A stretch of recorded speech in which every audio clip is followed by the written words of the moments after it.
सभी दोस्तों को मेरा राम राम। अगर आप नहाते समय और अपने इष्ट का स्मरण करते हैं, जैसे आप फुहारे के नीचे नहा रहे हैं या बाल्टी से पानी लेके नहा रहे हैं, यानी सुबह नहाते समय आप अपने इष्ट का स्मरण करते हुए, मानसिक जाप करते हुए अगर आप नहाते हैं तो आपको अपने इष्ट से मिलने वाली कृपा के फल 2 गुने 4 गुने हो जाते हैं। अब इसका कारण है, आपने पहले देखा होगा और आज भी जो लोग अध्यात्म से जुड़े हुए हैं वो नहाते समय कोई न कोई ईश्वरीय शक्ति का नाम जरूर लेते हैं। जैसे कोई पानी डालता है तो हरिओम बोलता है, कोई पानी डालता है तो जय भोलेनाथ बोलता है, कोई ओम नमः शिवाय बोलता है, कोई माता जय माता दी बोलता है, कोई जय श्री राम बोलता है, कोई हरे कृष्णा बोलता है। तो इस तरीके से कोई न कोई नाम जरूर लिया जाता है और पहले तो ये लिया ही जाता था। अब इसके पीछे कारण क्या है कि पानी जो है जिससे हम नहा रहे हैं वो चंद्रमा है, और जब पूरी रात हम सो के उठते हैं तो रात्रि बलि होता है शनि, और उसका मित्र है राहु, वो भी छाया है, देखा जाए तो अंधेरा है। तो हम शनि और राहु के पहरे में पूरी रात गुजारते हैं, तो हमारे ऊपर शनि और राहु की परतें पूर्ण रूप से चढ़ी हुई होती है, इसलिए सुबह नहाना भी जरूरी बताया गया है।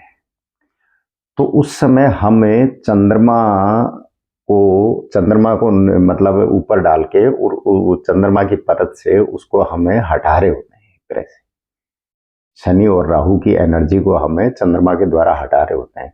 लेकिन वहां अगर आप बृहस्पति को मिला दें तो कोई भी आध्यात्मिक बात है, चाहे वो मंत्र है, चाहे वो इष्ट का स्मरण है, यानी अध्यात्म जो भी है वो बृहस्पति को रिप्रेजेंट करता है। तो गुरु और चंद्र जब दोनों मिलके उन दोनों को करेंगे, वो साफ करेंगे, तो एक तरह से बृहस्पति और चंद्र का योग जो है वो आपके शरीर में दोनों की ऊर्जा जाके और आपको प्रफुल्लित भी करेगा। और जहां पानी होगा वहां बृहस्पति का वास जरूर होगा। ये आप देख सकते हो कि अपने जितने भी धर्म स्थान है या देवालय हैं वो अधिकतर आपको पानी के किनारे ही मिलेंगे। तो इसका कारण यही है कि चंद्र और गुरु और गजकेसरी योग को श्रेष्ठ क्यों माना गया है, गुरु और चंद्र के मिलन की वजह से। क्योंकि गुरु और चंद्रमा जहां मिल जाते हैं, गजकेसरी योग जिनके होता है, उनके राहु केतु शनि ये जो परम नुकसान पहुंचाने वाले पाप ग्रह होते हैं, और जो गर्म ग्रह होते हैं जैसे मंगल है, सूर्य है, तो ये नुकसान नहीं पहुंचा पाते। इसलिए बृहस्पति और चंद्रमा के योग को, गजकेसरी योग को श्रेष्ठ योग माना गया है। तो ये योग हमें रोजमर्रा की जिंदगी में अगर ले आते हैं, क्योंकि हम कोई भी चीज खाएंगे तो वो चीज क्या है कि हमारे शरीर पे असर करेगी, या कोई चीज लगाएंगे वो चीज हमारे शरीर पे असर करेगी। जैसे उपाय करना है, मान लो बाजरा डालना है या ज्वार डालना है या हरा चारा डालना है या किसी गरीब को देना है, तो इस तरीके से हमें वो तो करते हैं हम 1-2 दिन। लेकिन ये रोजमर्रा की नित्य जो हमारे क्रियाएं होती हैं उनमें हम उसको ढाल लेते हैं, तो वो एनर्जी धीरे धीरे धीरे धीरे हमारे शरीर में प्रवेश करना शुरू हो जाती है और वो इकट्ठी होना शुरू हो जाती है, और वही एनर्जी इकट्ठी होकर हमें अच्छे और बुरे फल देती है। तो हम गुरु और चंद्र की एनर्जी को जितना ज्यादा अपने अंदर लेंगे, अपने ऊपर लेंगे, उतने ही ज्यादा शनि राहु केतु और ये सूर्य मंगल के जो दुष्प्रभाव है वो दूर रहेंगे।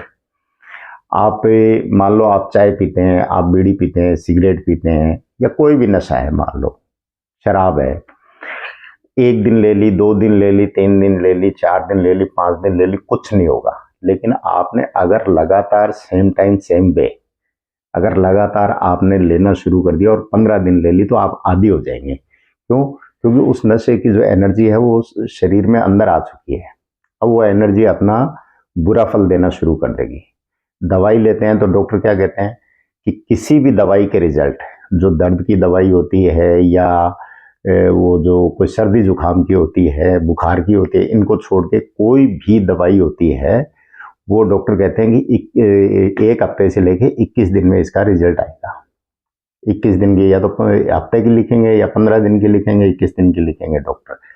तो इसी तरीके से उनका कहने का मतलब ये होता है कि ये इसकी एनर्जी प्रॉपर रूप से अंदर समावेश हो जाएगी तो आपको ये फल देना शुरू करेगी।